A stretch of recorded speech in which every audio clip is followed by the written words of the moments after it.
It's Rayful TV. I got the content. Click that bell, tune in. Okay, so check it out. Wack 100 goes in on Big U and how he's been a cop the whole time.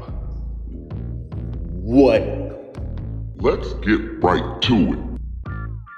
It's Rayful TV. He's assuming that I'm part of the Gryd making the money with Big U. So he does a clip, put my face on it, put my name on it, alongside Big U, talking about we working with the police and all this shit here. And it was so in depth, I think I called you. I'm like, Chuck, you know this dude? And you put me in tune with him.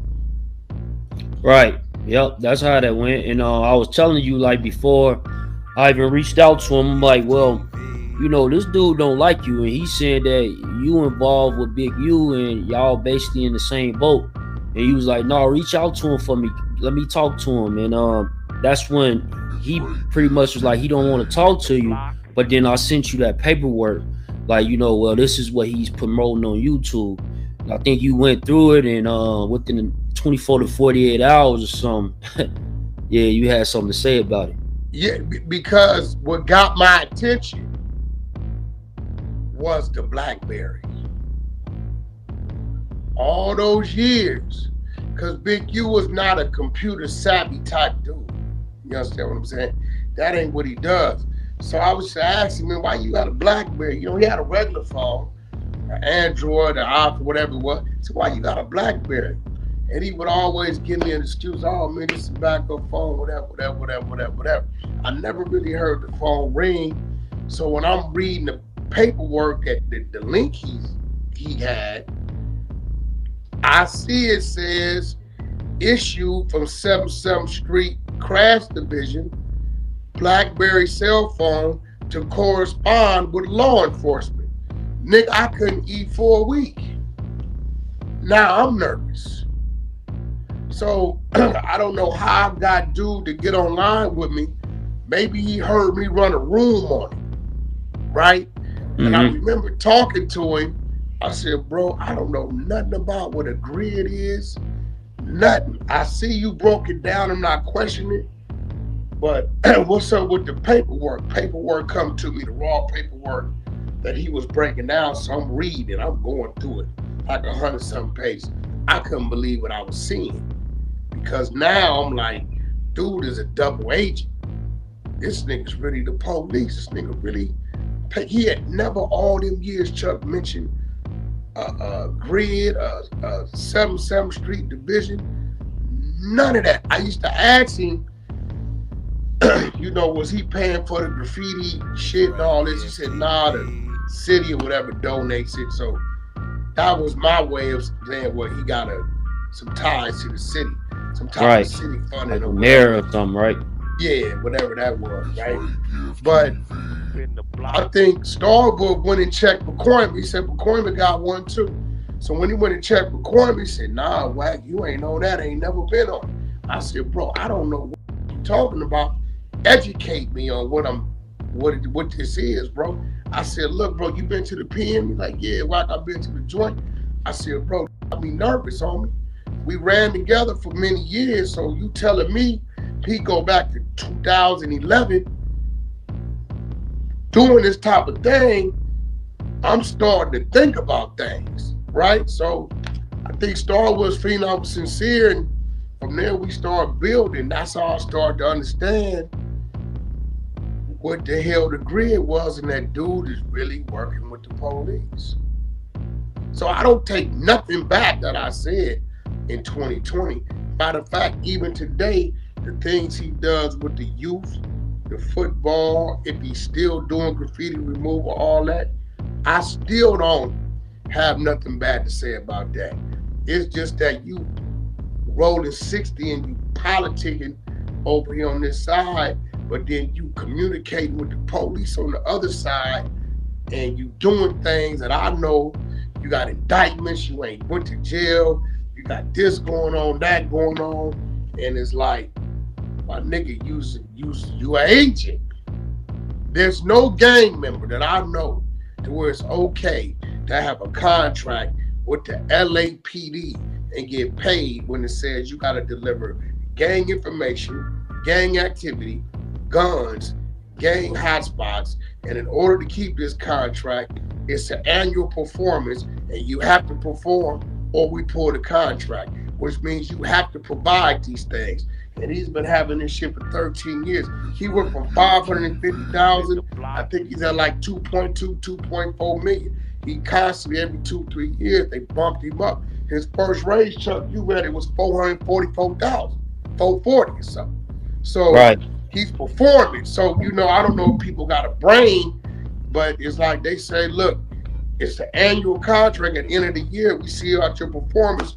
We either gonna pull the contract, leave you at your pay, or keep you there, renew it, and then give you a raise.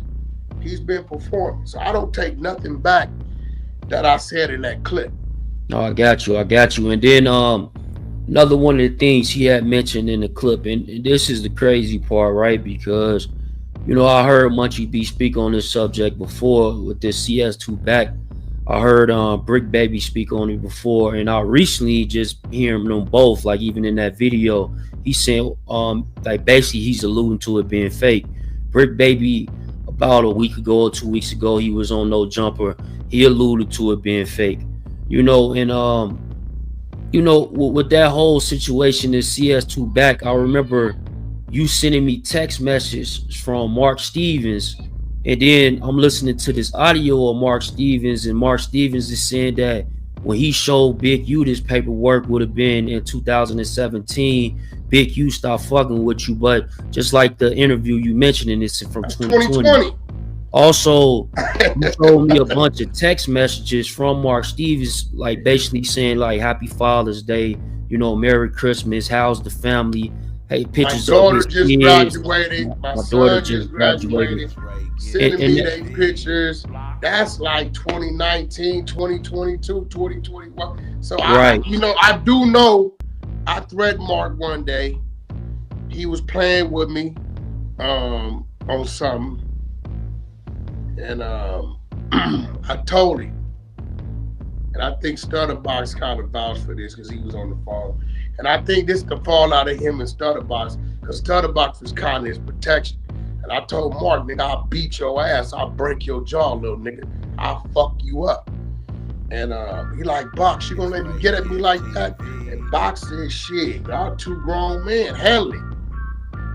And I think since then, he has some distaste for me. But even after that, I've seen Mark in Atlanta. I've seen Mark in New York. When I always talk about, I put Kendrick Lamar and J-Rock on stage. That was something Shaq was doing for Mark Stevens' neighborhood in Long Island. You know what I'm saying? Bum B, everybody was there. Jim Jones. So, you know, seeing Mark that day, I would go to Atlanta. Mark would give me the keys. Shaq would green light it to the penthouse over there in Buckhead. The condo was like condo number 307. Mark would call me, check in with me. Went to his crib. The crib he had built. Went to the crib of his little side chick he had over there. Pulled up on him in my diesel one time, coming across country.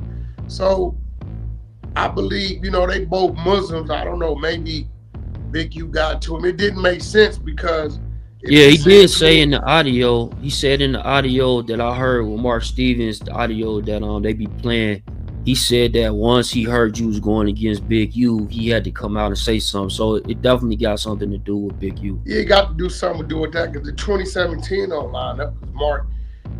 From there to 2021, late 2022, you texted me pictures of your kids and their graduation, and you wished me, you know, checking in with your family. And I seen you once or twice. You called me to try to get Ray J. He had like a stripper reality show he was trying to do down here in Atlanta. I know Shaq had bagged up off of me.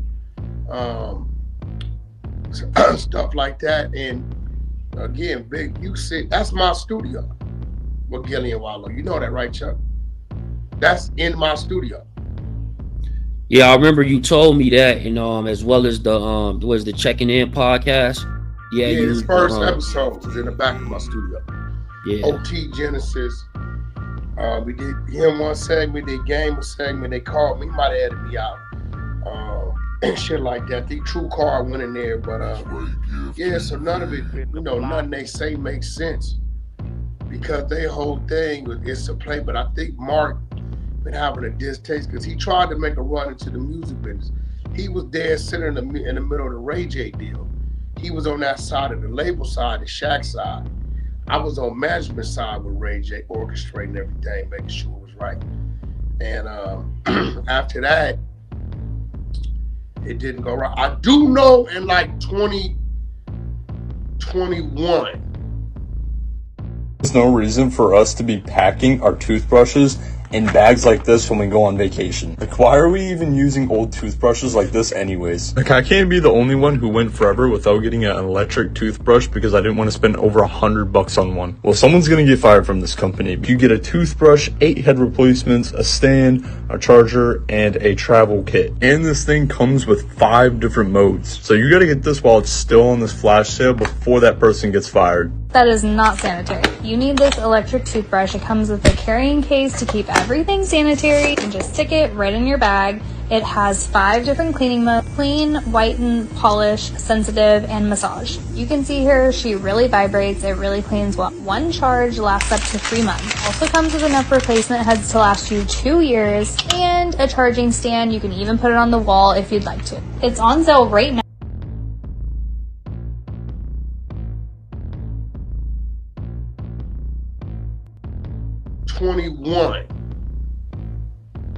K Slay called me. You know what, Chuck? K Slay called me. K Slay did an album with Mark. Through Koch. He did an album and he called me and said, Wack, I don't know a lot about the business side of it. I did this album some years ago. 5, 6 years ago, whatever it may be, said I've never got a royalty check. I said, well, he said, I want you to call in the E1, because Koch had been brought up by E1. I said, well, E1 ain't gonna have it. You did it up on the Mark, right? He said, yeah. E1 is sending Mark your money, and Mark gotta pay you your cut, right? And I remember K Slay called him, Mark, and Mark calling me, yo, Wack, what's up? Why you do me like that? I said, do you like what, bro? He like, Slay just called me. I said, what, about the check? Yeah. I said, well, how did I do you? He said, come on, Wack, man, you know that nigga don't really know what's going on. Why you putting him up on game? And I got mad because Slay my brother. I said, hold on, bro. You said you beating, bro? Like, nigga, I just told him how to go. I thought he was gonna call you and you was gonna tell him you sent him a bag, or maybe y'all just recouped, or maybe you gonna check account, nigga. You pretty much telling me you getting over on him. And he was like, nah, Wack, you right, man. Let me have my people, because Marcus is a square dude, right? And he like, let me have my people look into it. And he kind of like eased off of it. And then I would hear from him periodically through text messages. He called me one time trying to get Ray J down there. Ray J didn't want to do it. He never liked Mark. He only dealt with him because I would tell him he had to. So yeah, because he did say in the audio, he was like, you backdoored him, and what you speaking on is basically pretty much what he was saying, but he was saying it in a different way. But yeah, see, but I never even heard nothing he said. So yeah. I'm just telling you, I've never heard none of Mark's interviews. So that's not a backdoor. Like, Chuck, if you called me, right, you like, yo, Wack, man, boom, boom, boom, boom. I'm like, all right, well, you signed to who? Well, I'm signed to, I'm signed to Luce County, okay? But the deals are Universal, okay? Well, no business ain't with Universal. Universal gonna pay Luce County, and Luce County gotta pay you. I pretty much walked Slade through where it was. At the time, see, if I'd have thought Mark was getting over on him, I would have just called Mark myself, like, homie, what's happening with this, and dealt with it A to Z. I just broke it down to Slay on how it was supposed to be. Slay must have called him. So see, Chuck, you just answered the question. That's why he on what he on. He mad that I gave Slay the information, But nigga, what I was supposed to do, that's my brother. And when I did give it to him, I didn't give it to him thinking that it was a problem. I just gave it to him so we can have an understanding of how to approach the problem. It's a difference.